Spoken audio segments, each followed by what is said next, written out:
আকাশবাণী কলকাতা, স্থানীয় সংবাদ পড়ছি দেবব্রত মণ্ডল। প্রথমে বিশেষ বিশেষ খবর। রাজ্যপাল সিভি আনন্দ বোস রাজ্যের সমস্ত বিশ্ববিদ্যালয়ের ভারপ্রাপ্ত উপাচার্যদের জরুরি বৈঠকে ডেকেছেন।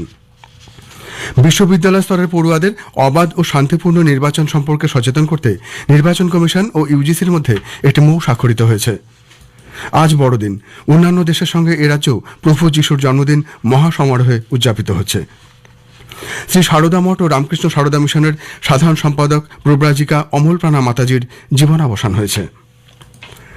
আসছে বিস্তারিত খবরে। রাজভবন এবং যাদবপুর বিশ্ববিদ্যালয়ে সদ্য অপসারিত অস্থায়ী উপাচার্য বুদ্ধদেব সাউয়ের মধ্যে টানাপোড়েনের আবহেই নয়া পদক্ষেপ করলেন রাজ্যপাল সিভি আনন্দ বোস। রাজ্যের সমস্ত বিশ্ববিদ্যালয়ের ভারপ্রাপ্ত উপাচার্যদের জরুরি বৈঠকে ডাকলেন রাজ্যপাল তথা আচার্য। শনিবার রাতে যাদবপুর বিশ্ববিদ্যালয়ের অন্তর্বর্তী উপাচার্যদের পদ থেকে বুদ্ধদেবকে সরিয়ে দেন রাজ্যপাল। তার কিছুক্ষণ পর তাকে পুনর্বহাল করে রাজ্যের উচ্চশিক্ষা দপ্তর। রাজ্যপালকে আক্রমণ করে শিক্ষামন্ত্রী ব্রাত্য বসু বলেছেন, দেখে শুনে মনে হচ্ছে রাজ্যের উচ্চশিক্ষা ব্যবস্থাকে ধ্বংস করতে নেমেছেন রাজ্যপাল, যে কারণে তিনি শুধু নির্বাচিত রাজ্য সরকারের পরামর্শ মানছেন না তাই নয়, সর্বোচ্চ আদালতের অন্তর্বর্তী রায়কেও অশ্রদ্ধা করছেন। অন্যদিকে রবিবার রাজভবনের তরফে এক বিবৃতিতে বলা হয়েছে, রাজ্যপাল কোনোভাবেই চান না রাজনীতি নিয়ে বাংলার বিশ্ববিদ্যালয়ের শিক্ষা ব্যবস্থাকে কলুষিত করা হোক, কিন্তু সুপ্রিম কোর্টের রায় অমান্য করে বিশ্ববিদ্যালয়গুলির স্বাধিকার ভঙ্গ করতে চাইছে শিক্ষা দপ্তর। বিবৃতিতে উল্লেখ করা হয়েছে বুদ্ধদেব সাউয়ের প্রসঙ্গ। প্রাথমিক শিক্ষক নিয়োগের যোগ্যতা নির্ণায়ক টেট পরীক্ষা গতকাল নেওয়া হয় রাজ্যের ৭৭৩টি কেন্দ্রে। প্রায় ৩,০৯,০০০ চাকরি প্রার্থী পরীক্ষায় বসেন। উত্তর ২৪ পরগনা হাবড়া ১ নম্বর রেলগেট ভেঙে পড়ায় বিপাকে পড়েন টেট পরীক্ষার্থীরা। পূর্ব বর্ধমান জেলায় নির্বিঘ্নে টেট পরীক্ষা হলেও বর্ধমান শহরের একটি স্কুলে পরীক্ষা দিয়ে বেরোনোর সময় নিয়োগের দাবিতে পরীক্ষার্থীদের প্ল্যাকার্ড হাতে দেখা যায়। তারা অবিলম্বে নতুন নিয়োগের বিজ্ঞপ্তি প্রকাশের দাবি জানান। পরীক্ষার্থীরা জানান, এর আগের বার পাশ করার পর এবারেও ৫০০ টাকা ফি দিয়ে পরীক্ষা দিতে হয়েছে।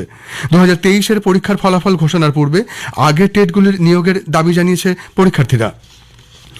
টেটের প্রশ্নপত্র ফাঁসের অভিযোগ উঠলেও পর্ষদের পক্ষ থেকে তা খারিজ করে দেওয়া হয়েছে। টেট চলাকালীন সামাজিক মাধ্যমে একটি প্রশ্নপত্র ভাইরাল হয় বলে অভিযোগ ওঠে। পরীক্ষা শেষ হতেই দেখা যায় সামাজিক মাধ্যমে ছড়িয়ে পড়া প্রশ্ন আর আসল প্রশ্ন হুবহু এক। যদিও অভিযোগ ভিত্তিহীন বলে উড়িয়ে দিয়েছে প্রাথমিক শিক্ষা সংসদের চেয়ারম্যান। ডিআই অবশ্য জানিয়েছেন, অভিযোগ পেলে তদন্ত হবে। অন্যদিকে বিরোধী দলনেতা শুভেন্দু অধিকারী দাবি করেন, টেটের প্রশ্ন বিক্রি করা হয়েছে, এজন্য তৃণমূল কংগ্রেস সরকারই সম্পূর্ণভাবে দায়ী বলেও তিনি অভিযোগ করেন। টেটের প্রশ্ন বিক্রি হয়েছে, ফোন করে করে বিক্রি হয়েছে এবং তৃণমূল কংগ্রেসের নেতাদের আত্মীয় স্বজনদের মোবাইল অ্যালাউ করা হয়েছে। পুলিশ টাকা নিয়ে করেছে, এটাতে কেউ চাকরি পাবে না। ১,০০০ টাকা করে পশ্চিম বাংলার বেকার যুবক যুবতীদের ধ্বংস করলো। ১৭ সালে টেটের রেজাল্টের নিয়োগ হয়নি, ২২-এর টেটের নিয়োগ হয়নি। এবারে শুধুমাত্র লোকসভা নির্বাচনের আগে টাকা তোলা আর চাকরি দেওয়ার একটা ললিপপ ধরানোর জন্য পশ্চিম বাংলার বেকার যুবক যুবতীদের কষ্টার্জিত মিনিমাম ১,০০০ টাকা করে নষ্ট করলো এই মমতা সরকার। সিপিআইএম কেন্দ্রীয় কমিটির সদস্য সুজন চক্রবর্তী অভিযোগ করেছেন, তৃণমূল কংগ্রেস সরকার এর আগেও কোনো নিয়োগ পরীক্ষা স্বচ্ছভাবে নিতে পারেনি।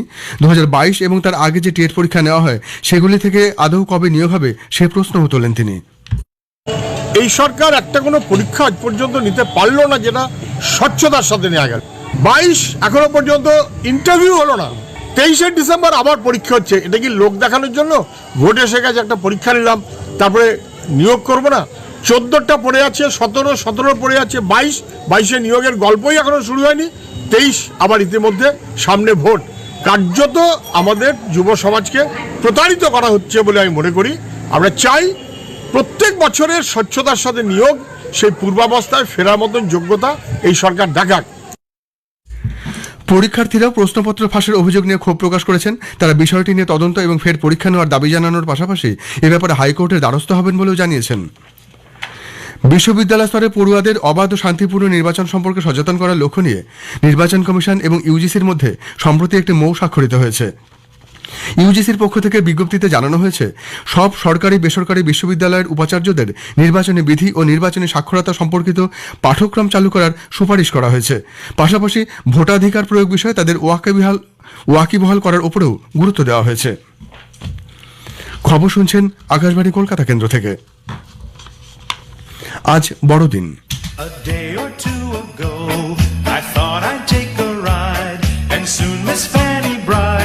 Was seated by my side. The horse was lean and lank. Misfortune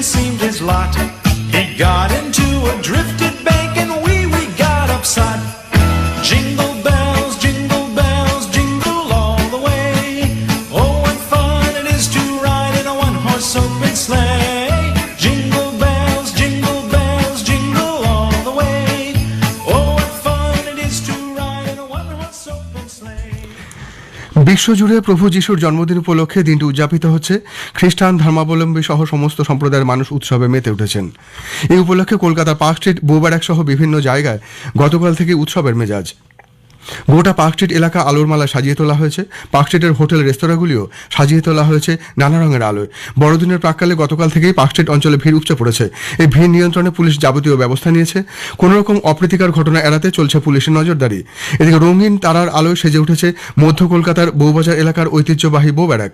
আয়োজন করা হয়েছে নাচ গানেরও। সেখানকার বাড়ির দেওয়াল জুড়ে লেখা হয়েছে মেরি ক্রিসমাস, বসানো হয়েছে জায়ান্ট স্ক্রিন। এদিকে বড়দিনের আগে রবিবারে নিউ মার্কেটে ছিল কেনাকাটার ঢল। বড়দিন উপলক্ষে ভিড় সামাল দিতে মেট্রো পরিষেবার সময়সীমাও বাড়ানো হচ্ছে বলে জানা গেছে। স্টেশনগুলিতে অতিরিক্ত টিকিট কাউন্টার খোলার ব্যবস্থা করা হয়েছে। পাশাপাশি শহরের মেট্রো স্টেশনগুলিতে জোরদার নিরাপত্তার ব্যবস্থা করা হয়েছে। ক্রিসমাস উপলক্ষে চার্চগুলিকে বর্ণময় আলোকমালা সাজিয়ে তোলা হয়েছে। কলকাতার saint Paul's cathedral church, saint John's church, saint Thomas church, হুগলির ব্যান্ডেল চার্চ প্রমুখ চার্চগুলি বড়দিন উদযাপনে রঙিন আলোয় সাজিয়ে তোলা হয়েছে। প্রতি বছরের মতো এবারেও বেলুড় মঠের মূল মন্দিরে গতকাল যিশু পুজোর আয়োজন করা হয়। সন্ধ্যারতির পর প্রভু যিশুর ছবির সামনে মঠের সাধুরা গান ও ক্যারলের মাধ্যমে আরাধনা করেন। নদিয়ার কৃষ্ণনগর, রানাঘাটের বোগোপাড়া সহ জেলার বিভিন্ন স্থানের চার্চগুলি গত সন্ধ্যা থেকে আলোকমালায় সেজে উঠেছে। জেলা সদর কৃষ্ণনগরে বিভিন্ন চার্চে রাতে ভিড় উপচে পড়ে। এদিকে কৃষ্ণনগরে বড়দিন উপলক্ষে বসেছে মেলা। শ্রী সারদা মঠ ও রামকৃষ্ণ সারদা মিশনের সাধারণ সম্পাদক প্রব্রাজিকা অমলপ্রাণা মাতাজির জীবনাবসান হয়েছে। বেশ কিছুদিন ধরেই নবদ্বীপর মাতাজি বার্ধক্যজনিত অসুখে ভুগছিলেন। দীর্ঘদিন ধরে তিনি রামকৃষ্ণ মিশন সেবা প্রতিষ্ঠানে চিকিৎসাধীন ছিলেন। গতকাল রাত 8:12 তিনি শেষ নিঃশ্বাস ত্যাগ করেন। সকালে তার দেহ দক্ষিণেশ্বরের মঠের সদর কার্যালয়ে নিয়ে আসা হয়েছে ভক্তদের শেষ শ্রদ্ধা নিবেদনের জন্য।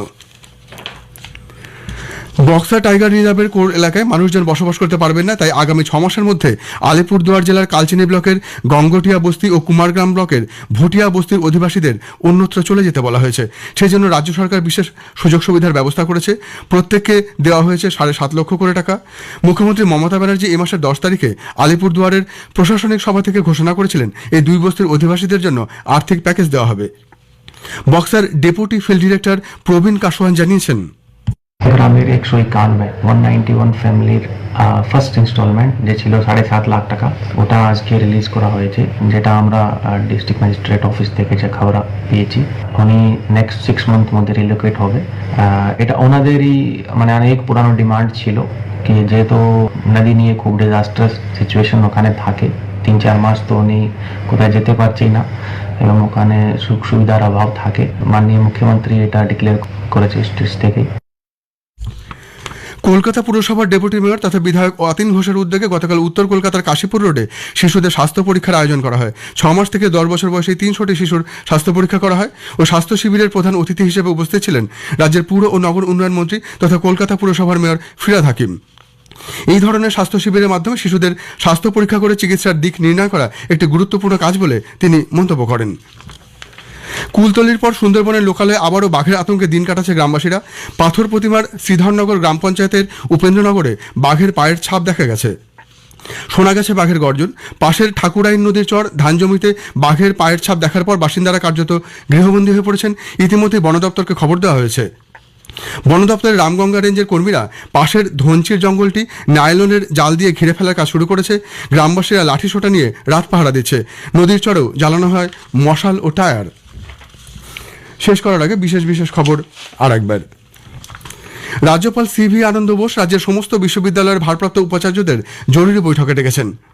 বিশ্ববিদ্যালয় স্তরে পড়ুয়াদের অবাধ ও শান্তিপূর্ণ নির্বাচন সম্পর্কে সচেতন করতে নির্বাচন কমিশন ও ইউজিসির মধ্যে একটি মৌ স্বাক্ষরিত হয়েছে। আজ বড়দিন। অন্যান্য দেশের সঙ্গে এ রাজ্যেও প্রভু যিশুর জন্মদিন মহাসমারোহে উদযাপিত হচ্ছে। স্থানীয় সংবাদ শেষ হলো।